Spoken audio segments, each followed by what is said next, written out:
Everyone, Radhe Radhe. आप सभी का हमारे चैनल में बहुत बहुत स्वागत है। मैं जाने वाली हूँ आज गोवर्धन की परिक्रमा देने।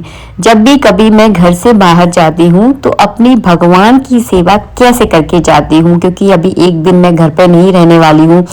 तो उन दिनों में हमारे ठाकुर जी को भोग कैसे लगेगा, क्या व्यवस्था करके जाती हूँ। मैं केवल अपने घर की बात यहाँ पर कर रही हूँ। तो मैं और पंडित जी हम दोनों ही गोवर्धन की परिक्रमा देने जा रहे हैं। तो बेटू हमारा घर पर रहेगा और आप सबको पता है हम सबके बच्चे इतना ज्यादा पूजा पाठ नहीं करते, बहुत ज्यादा बोलने पर ही थोड़ा बहुत उनसे हो पाता है। जैसे नियम कानून से हम तीनों टाइम भोग लगाते हैं, बच्चे उतना नहीं कर पाते हैं। तो मैं क्या व्यवस्था करके जाती हूँ ताकि ठाकुर जी की जो सेवा है वो प्रॉपर नियमित रूप से हो पाए, उसी की मैं व्यवस्था यहाँ पर कर रही हूँ। तो अभी मेरी टाइम में जो है ना 1 घंटा है, जब तक मैं सारी व्यवस्था कर लेती हूँ। ये प्रोग्राम मेरा अचानक से बना।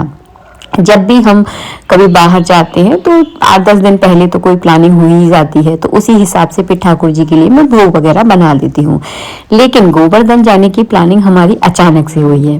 तो यहाँ पर मैं भगवान के लिए भोग, और गर्मियां हैं तो जल, ये दो चीजें रखना बहुत जरूरी है। एक तो जल के बिना नहीं चलता और एक भोजन के बिना नहीं चलता। तो मेरी जाने की व्यवस्था तो देखिए अचानक से बनी है। तो मैंने एक पीतल के लोटे में जल भर के रख दिया है। और मैं यहाँ पर भोजन के लिए क्या करूंगी, मेरे पास सूखे चने हैं, मतलब भुने हुए जो चने होते हैं वो, उसके साथ साथ ही मैं एक मिश्री का डेला भी उसके अंदर रख दूंगी। तो इस तरह से जो है ना मैं भोग की व्यवस्था करके जा रही हूँ। अब देखिए अभी तो बेटा है घर में, तो वो भगवान को सुबह स्नान भी करवा देगा, रात को हमारे यहाँ आरती भी होगी। भोग वगैरह वो नहीं लगाता है क्योंकि उसको अपना चुटर बुटर खाना होता है। तो चुटर बुटर का भोग तो ठाकुर जी को नहीं लगता ना, क्योंकि उसमें प्याज लहसुन भी होता है। तो इस तरह से मैंने यहाँ पर भोग की व्यवस्था कर दी। अगर आप पूरा परिवार अगर घर से बाहर जा रहे हैं तो कैसे सेवा करके जाएं ठाकुर जी की। तो देखिए ठाकुर जी की जो पूजा है, जो सेवा है, वो स्थिति और परिस्थिति के अनुसार होती है।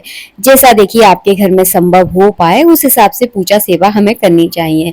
तो जब भी कभी आप घर से बाहर जाएं तो जल की और भोजन की व्यवस्था आप जरूर करके जाएं। और इसके अलावा अगर 1-2 दिन आरती स्नान नहीं हो पा रहा है तो कोई दिक्कत नहीं है, आप बस मंदिर के गेट लगा दे और जल और भोजन जो है ना उनके सामने आप जरूर रख कर जाएं। इन जल में और भोजन में दोनों में ही जो है ना मैंने तुलसी दल जरूर डालकर जाऊंगी। बिना तुलसी दल के ठाकुर जी भोग नहीं लगाते ना, तो दोनों में ही मैंने तुलसी दल डाल दिया है और दोनों को ही मैं ढक भी दूंगी। खुला रखकर नहीं जाना है। अगर आपके घर में चूहे होंगे तो वो ही पहले चट कर जाएंगे, ठाकुर जी का नंबर तो बाद में आएगा। इसीलिए मैं ये सारी चीजें ढककर जरूर जाती हूँ, ताकि कोई, मान लो आप घर पे नहीं हो, कई बार चूहे, कई बार छिपकली भी इसको झूठा कर सकती है ना। इस वजह से सुरक्षा की दृष्टि से सारी चीजें आपको ढककर ही जाना चाहिए। अब रही, बहुत सारे लोग ऐसा भी करते हैं कि जहां पर भी जाते हैं अपने ठाकुर जी को अपने संग ले जाते हैं।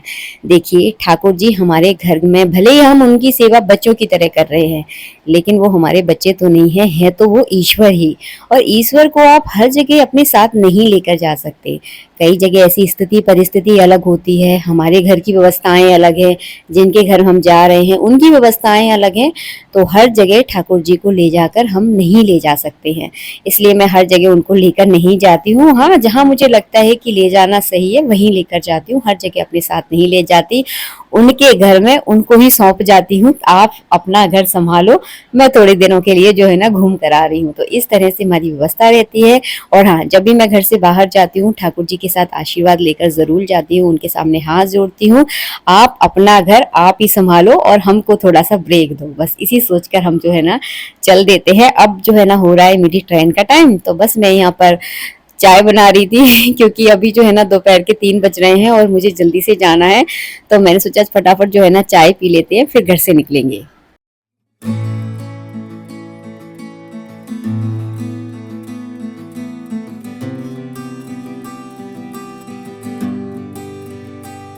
तरह हर बार जाने से पहले ठाकुर जी के लिए जल की और खाने की व्यवस्था मैं करके जाती हूँ। और हाँ, जब भी आप अपने घर से जाएं तो कभी झूठे बर्तन जो है ना घर के किचन में नहीं छोड़ के जाने चाहिए। तो बस यहाँ पे मैंने चाय बनाई और चाय बनाते समय जो है ना पूरे बर्तन भी मैंने क्लीन कर दिए हैं। अब बस चाय के बर्तन रह जाएंगे जो कि मैं पीने के बाद साफ कर दूंगी। तो इस तरह से जो है ना तैयारी रहती है जाने की। बस फिर जो है ना टाइम हो गया था और मैं निकल गई थी वृंदावन यानी गोवर्धन की परिक्रमा करने के लिए। इस बार मैं वृंदावन तो नहीं जाऊंगी, मेरा मतलब मेन मकसद था मुझे गोवर्धन की परिक्रमा करनी है क्योंकि अधिक मास का महीना है और इस महीने में परिक्रमा का बहुत महत्व है, तीर्थ में जाने का बहुत महत्व है। वैसे हमारे यहाँ गर्मी बहुत ज़्यादा है, मन तो नहीं कर रहा था निकलने का, लेकिन मैं अपना एकदम मन को पक्का करके जो है ना निकल गई क्योंकि अधिक मास का महीना 3 साल में एक बार आता है। अगर ये चला गया तो पता नहीं 3 साल बाद मौका मिला ना मिला, इससे पहले जो है ना मैं परिक्रमा दे ही लेती हूँ। तो बस मैं और पंडित जी हम दोनों ही जो है ना इस तड़कती धूप में जो है ना पहुंच गए वृंदावन। रात में पहुंचते पहुंचते इतना अच्छा मौसम हो गया था कि मुझे तो बिल्कुल भी नहीं लग रहा था कि इतना अच्छा मौसम हो सकता है। आंधी तूफान और हल्की हल्की बारिश, तो बस इस सफर का मजा और भी ज्यादा बढ़ा दिया इस बारिश ने।